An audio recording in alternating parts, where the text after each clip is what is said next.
We begin with a crime alert, and people living in the Oakleigh Garden District are calling on the city for change to enforce stricter rules on a police hotspot property. This stems from a shooting Wednesday. Gunfire erupted inside the home, then outside, that sent stray bullets into nearby homes. NBC 15's Rachel Wilkerson spoke to a former councilman who says enough is enough. Rachel?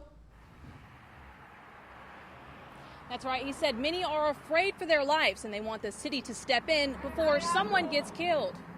We don't want them to see people running up and down the street with guns shooting at each other, or someone shot and with blood trails coming up and down the street. Crime scene tape, gunshots, and a police hotspot here at 263 South Broad Street is something residents say they're fed up with and are fighting for a change. That property for about 16 years has constantly had some issue. I mean, at least once or twice a week, the police are there or the fire departments are there. There are fights that happen at night in the middle of the street. You know, sometimes there are even fights that happen in front of the property. And we need to ask this property owner to address the property. Former Councilman William Carroll lives across the street. He says the property is leased by the hour or day, which brings a lot of traffic.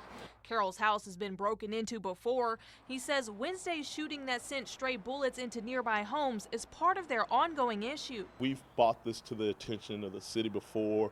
We told them it was only a matter of time before something like this happens. But now I'm going to take it a little bit further.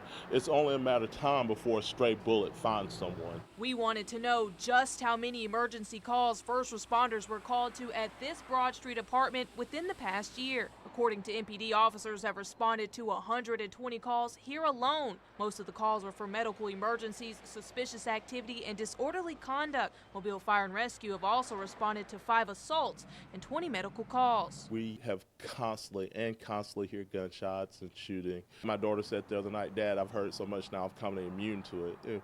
We don't need, our neighbors and our kids immune to gunshots. We spoke to the landlord today who told us there aren't any problems here and asked us to leave the property. Reporting live in Mobile, Rachel Wilkerson, NBC 15 News.